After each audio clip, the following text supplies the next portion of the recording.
saja firman-Nya kepada Bapak Pendeta. Baik, terima kasih kesempatannya pertama-tama untuk pemuda-pemudi Gemit jemaat apa? Lolotali Lilitu. Lolotali di Rote ya. Ya.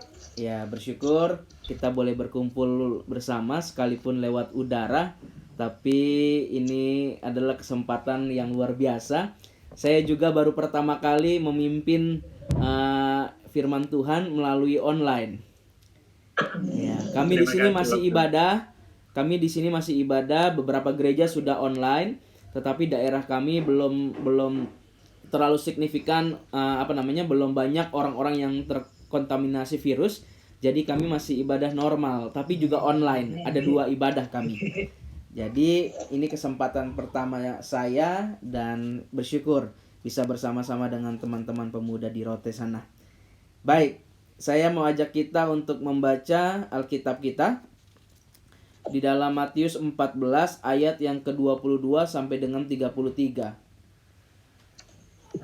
Matius 14 ayat yang ke-22 sampai dengan ayat yang ke-33.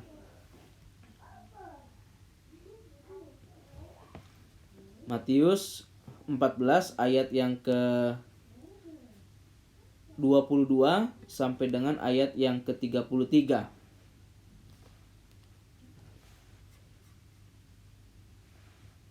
Apakah sudah mendapatkannya?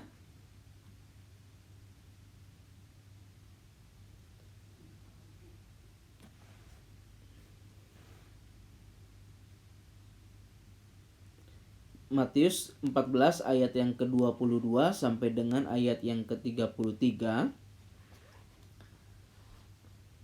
Di situ diberikan judul Yesus berjalan di atas air.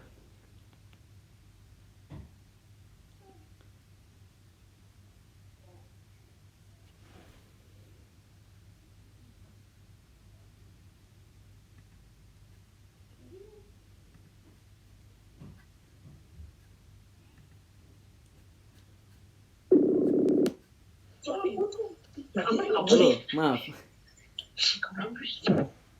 Halo? Bisa dengar suaranya ya? Jelas ya? Dengar. Baik. Jadi kita mau baca Alkitab kita dari Matius 14 ayat yang ke-22 sampai dengan ayat yang ke-33 ya. Kita akan baca. Saya akan baca ayat yang ke-22, teman-teman di tempat masing-masing membaca ayat yang ke-23 dan selanjutnya ya. Siap. Alkitab berkata, sesudah itu Yesus segera memerintahkan murid-muridnya naik ke perahu dan mendahuluinya ke seberang, sementara ia menyuruh orang banyak pulang. Dan setelah orang banyak itu disuruhnya pulang, Yesus naik ke atas bukit untuk berdoa seorang diri. Ketika hari sudah malam, ia sendirian di situ. Perahu murid-muridnya sudah beberapa mil jauhnya dari pantai dan diombang-ambingkan gelombang karena angin sakal. Kira-kira jam 3 malam datanglah Yesus kepada mereka berjalan di atas air. Ketika murid-muridnya melihat dia berjalan di atas air, mereka terkejut dan berseru, "Itu hantu!" Lalu berteriak-teriak karena takut. Tetapi segera Yesus berkata kepada mereka, "Tenanglah, aku ini, jangan takut."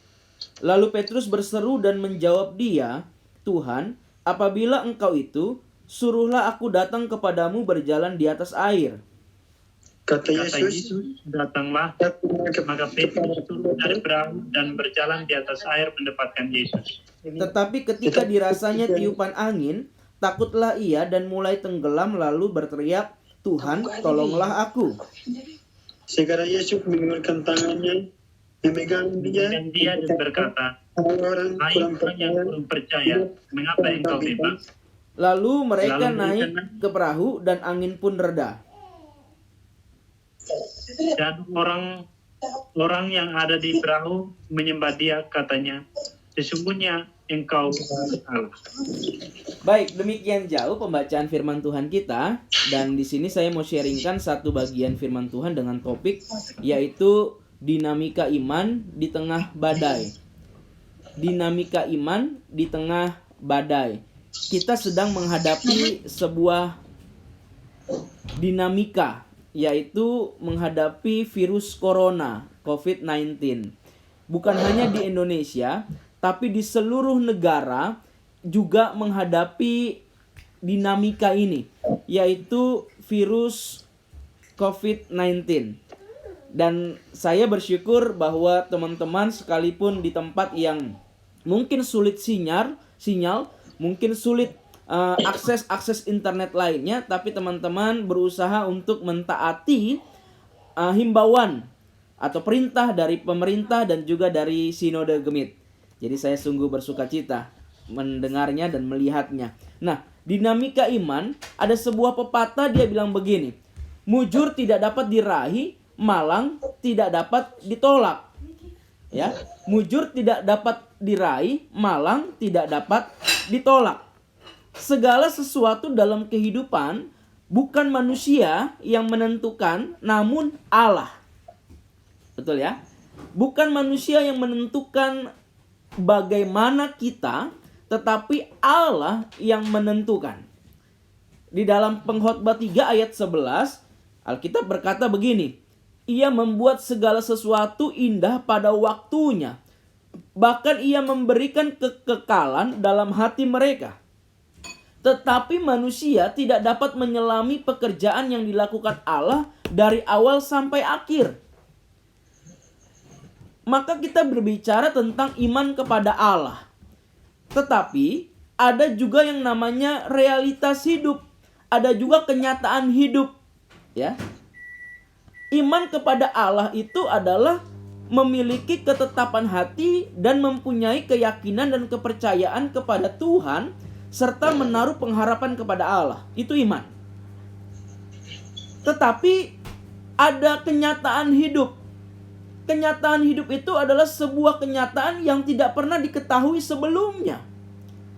Manusia hanya bisa mengetahui masa lalu dan masa kini, sedangkan masa yang akan datang tidak ada yang mengetahuinya selain memprediksikan. Nah, maka satu sisi kita berbicara tentang iman. Aku percaya kepada Tuhan Yesus.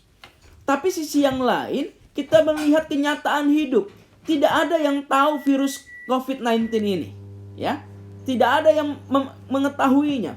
Bahkan sampai sekarang belum ada obat yang pasti untuk bisa menyembuhkan virus COVID-19. Maka kita harus menjaga jarak, kita harus menjaga lingkungan kita, kebersihan kita dan semuanya, jangan sampai kita terkena. Di Indonesia saya mendengarkan berita sudah lebih dari 1.000 orang yang terkena COVID-19 atau virus corona ini. Doa saya, orang-orang atau jemaat-jemaat yang ada di Rote tidak terkena virus COVID-19. Itu doa dan harapan saya. Nah, ada iman, tapi ada realitas, ada kenyataan hidup. Apa yang dapat menyatukan iman dan realitas hidup? Yaitu pengharapan. Kita punya pengharapan. Nah, pengharapan itu apa? Dikatakan di dalam kitab Roma 8 ayat 24 sampai dengan 25, sebab pengharapan kita diselamatkan, sebab kita diselamatkan dalam pengharapan. Tetapi pengharapan yang dilihat bukanlah pengharapan lagi. Sebab bagaimana orang masih mengharapkan apa yang dilihatnya, tetapi jika kita mengharapkan apa yang tidak kita lihat, kita menantikannya dengan tekun. Itulah pengharapan yang dimaksudkan dengan Alkitab. Nah, konsep iman atau pemahaman kita tentang iman di dalam pengharapan itu sangatlah penting tertanam dalam diri manusia yang mengenal Allah. Bagi manusia yang tidak mengenal Allah, tidak ada pengharapan selain dari dirinya sendiri atau apa yang dia punyai. Teman-teman yang dikasih Tuhan, teman-teman semua yang ada di Rote, bahwa ingatlah, ketika kita tidak punya pengharapan di dalam Tuhan, maka segala sesuatunya itu membawa kita kepada ketakutan demi ketakutan. Waktu kita batuk, waktu kita demam, waktu kita flu, kita takut. Jangan-jangan saya sudah kena corona. Ya, jangan-jangan beta sudah kena corona. Kalau beta kena corona, aduh besok semua mati. Iya tuh, kita ketakutan. Kenapa? Karena kita ketakutan itu membawa kita tidak melihat kepada pengharapan itu. Misalnya, ketika kita batuk, apakah kita sudah berdoa? Apakah kita sudah cek ke dokter? Ya. Belum cek ke dokter, belum berdoa, tidak cek ke dokter, tapi kita sudah takut. Aduh, jangan-jangan kena corona. Nah, maka pengharapan sangatlah penting tertanam dalam diri manusia yang mengenal Allah. Karena orang yang mengenal Allah, dia pasti bergantung total kepada Allah. Di masa muda kita, di tengah-tengah pekerjaan kita, apapun pekerjaan kita di sana, kita harus senantiasa berpengharapan kepada Tuhan. Nah, ketika kita berpengharapan kepada Tuhan, Amsal 16 ayat yang ke-9, Amsal 16 ayat yang ke-9, Alkitab berkata demikian. Silakan dilihat di dalam Alkitabnya, Amsal 16 ayat yang ke-9, di situ dia bilang begini. Hati manusia memikir-mikirkan jalannya, tetapi Tuhanlah yang menentukan arah langkahnya. Ya. Hati kita memikirkan jalan-jalannya, tetapi Tuhan menentukan arah langkahnya. Maka kalau kita tidak punya pengharapan di dalam Tuhan, bagaimana kita bisa melangkah di dalam kehidupan ini? Yang terjadi adalah kita ada di dalam ketakutan demi ketakutan di dalam kehidupan kita. Aduh, sudah umur 30-35 belum menikah. Aduh, bagaimana ini nanti ke depan? Aduh, bagaimana ini sekolah saya? Aduh, bagaimana kuliah saya? Kita ada dalam ketakutan demi ketakutan. Kita lupa bahwa Tuhanlah yang menentukan arah langkah kita. Kalau kita nyanyi lagu Tuhan menetapkan langkah, paling kencang suaranya. Tapi bagaimana kalau kita beriman di hadapan Tuhan? Ya. Biasanya lagu itu lagu paling suka dinyanyikan. Tuhan menetapkan langkah-langkah orang. Wow, itu paling semangat. Tapi begitu kita ada persoalan, kita mulai berpikir, betul nggak ya langkah saya ini ya? Jangan-jangan langkah saya ini langkah yang keliru. Waduh, bahaya ini. Ya. Tuhan yang menentukan arah langkah kehidupan kita. Ketika realitas atau kenyataan hidup tidak searah dengan apa yang kita harapkan, disinilah pelajaran iman dan pengharapan tersebut. Sekali lagi, ketika kenyataan hidup tidak searah dengan apa yang kita harapkan, disinilah pelajaran iman dan pengharapan tersebut memotivasi kita untuk kita melangkah dan melangkah untuk mencari tahu apa kehendak Tuhan dalam kehidupan kita. Saya yakin dan percaya Tuhan menetapkan langkah anak-anak Tuhan itu dengan penuh dengan berkat. Apa itu berkat? Berkat bukan berbicara tentang materi belaka. Berkat bukan berbicara tentang saya punya uang sekian juta, sekian puluh juta, ratus juta, miliaran. Bukan. Tapi berkat itu berbicara tentang bagaimana Tuhan memelihara hidup kita tahun demi tahun, hari demi hari, bulan demi bulan. Ada banyak orang punya uang, tapi mereka tidak menikmati hidup. Tapi ada orang-orang di desa, dia cuma makan makanan yang sederhana. Nasi pakai ikan, pakai sambal, pakai sayur singkong. Tapi hatinya sukacita. Pilih mana? Pilih kita punya uang banyak tapi tidak sukacita, atau pilih sederhana tapi kita sukacita dalam Tuhan. Maka sekali lagi, ketika kenyataan hidup kita tidak searah dengan apa yang kita harapkan, disinilah kita harus belajar untuk kita melihat apa yang Tuhan mau dalam kehidupan kita. Nah, dinamika iman di tengah badai, di dalam Matius 14 ayat 22 sampai dengan 33, di situ kita akan belajar bahwa yang pertama, ketaatan kepada perintah Tuhan. Yang pertama, ketaatan kepada perintah Tuhan, ayat 22 sampai dengan ayat yang ke-23.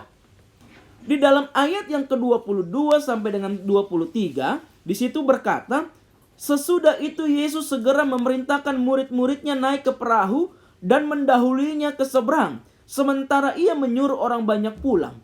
Dan setelah orang banyak itu disuruhnya pulang, Yesus naik ke bukit untuk berdoa seorang diri. Ketika hari sudah malam, ia sendirian di situ. Perhatikan di situ. Tuhan Yesus menyuruh murid-muridnya untuk berangkat. Maka murid-muridnya berangkat. Yesus segera memerintahkan para murid-muridnya untuk lebih dahulu. Kata segera memerintahkan maka diterjemahkan dengan mengharuskan mereka, memaksa murid-muridnya untuk segera pergi mendahulinya. Apa yang dilakukan Tuhan Yesus? Dia berdoa. Dia seorang diri. Dan ketika kita melihat ini, murid-murid taat kepada apa perintah Tuhan Yesus. Namun di tengah-tengah perjalanan mereka, ketika mereka berjalan atau mendayung perahunya, dikatakan Alkitab beberapa mil jauhnya, ayat yang ke-24, dikatakan di situ, dan diombang-ambingkan gelombang karena angin sakal.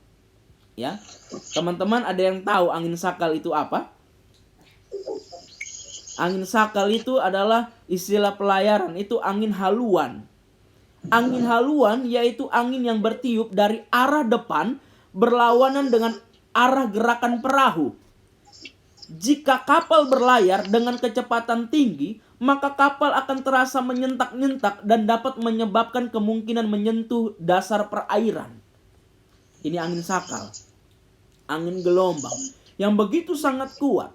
Dan Alkitab katakan bahwa murid-murid sudah jauh melangkah sekitar 2-3 mil. Di dalam kitab Yohanes 6 ayat 19. 2 sampai dengan 3 mil. Artinya lebih kurang murid-murid sudah melangkah atau sudah mendayung perahunya sejauh 3 sampai 4,5 kilometer. Sampai 4,8 kilometer. Itu jarak yang jauh dari daratan di tengah-tengah. Itu jarak yang jauh. Angin sakal menerpa mereka. Apa yang terjadi? Ketika mereka dalam ketakutan, ketika mereka dalam badai tersebut, cara Tuhan menolong berbeda dari cara yang mereka pikirkan. Tuhan tidak langsung datang menolong sesuai dengan harapan murid-murid. Mungkin murid-murid berpikir, kok Tuhan tidak datang menolong saya? Mungkin kita berpikir, kok corona Tuhan tidak menolong saya? Kok corona saya harus beribadah secara online? Kok corona saya harus diam di rumah? Di mana Tuhan? Kenapa Tuhan tidak datang menolong? Ketika murid-muridnya sedang ada dalam badai, Tuhan datang dengan caranya Tuhan. Tuhan datang menolong dengan caranya sendiri yang terkadang di luar pemikiran manusia. Ya. Apa yang Tuhan Yesus lakukan? Ayat yang ke-26, ayat 25. Di situ dikatakan demikian. Kira-kira jam 3 malam datanglah Yesus kepada mereka berjalan di atas air. Yesus berjalan di atas air. Murid-murid berpikir bahwa Yesus kan bisa berjalan di tengah-tengah. Yesus kan bisa menghentikan ombak itu dari daratan saja. Tidak usah dia berjalan-jalan di atas air. Berjalan di atas air artinya Tuhan Yesus melakukan sesuatu karya yang di luar daripada pemikiran manusia. Tetapi itulah cara Tuhan. Cara Tuhan menolong umatnya. Ingat, Tuhan Yesus punya begitu banyak cara untuk menolong kita. Jadi jangan kita takut. Jangan kita takut. Dia punya berbagai macam cara untuk kita dapat menolong. Nah, apa yang terjadi ketika murid-murid melihat pertolongan Tuhan atau respons ketika dalam tekanan? Ayat yang ke-26. Ayat yang ke-26 di situ dikatakan, ketika murid-muridnya melihat dia berjalan di atas air, mereka terkejut dan berseru, "Itu hantu!" Lalu berteriak-teriak karena takut. Perhatikan di situ. Mereka melihat, mereka mengetahui, mengenal, mengerti bahwa Yesus sedang berjalan di atas air. Tetapi persoalannya adalah mereka ketakutan. Mereka ketakutan. Ketika mereka ada di tengah-tengah kapal, di tengah-tengah danau, dan mereka ada di dalam kapal yang terombang-ambingkan, mereka ketakutan. Di mana iman mereka? Di mana kepercayaan mereka bahwa Tuhan sanggup menolong mereka? Mereka tidak menjadi tenang, justru mereka menjadi ketakutan. Tetapi apa yang Alkitab katakan di situ? Ketika Alkitab menuliskan apa yang tertulis di dalam firman Tuhan, yaitu Yesus berjalan di atas air. Respon murid-muridnya dalam keadaan panik, tidak mampu berpikir jernih bahwa masih ada Tuhan Yesus yang menolong mereka. Mereka menyangka bahwa aku pasti mati. Mereka menyangka bahwa aku pasti binasa. Tapi apa yang terjadi?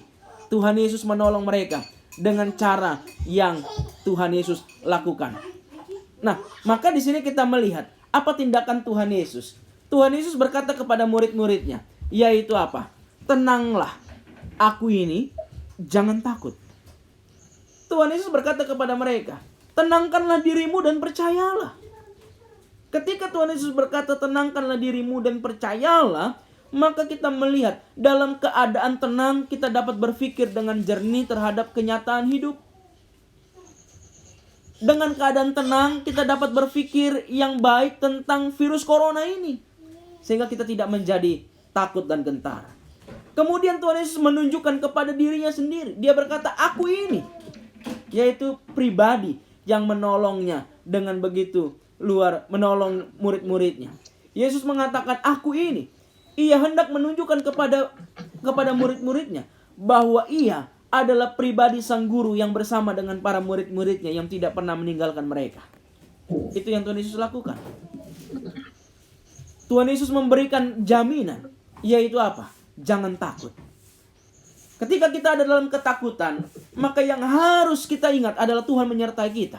Dan kita tenangkan pikiran kita dan ingat jaminan yang Tuhan berikan, yaitu jangan takut. Ketika kita menjadi takut, maka disitulah kita lemah di dalam melihat karya-karya yang Tuhan berikan melalui firman Tuhan. Di dalam firman Tuhan yang tertulis begitu banyak. Ketika sang guru agung yang bersama dengan para muridnya, ia memberikan jaminan untuk tidak takut. Apa yang dilakukan di dalam praktek iman yang dituliskan dalam Alkitab? Yaitu proses belajar. Ketika Tuhan Yesus berjalan di atas air, Petrus melihat Tuhan Yesus.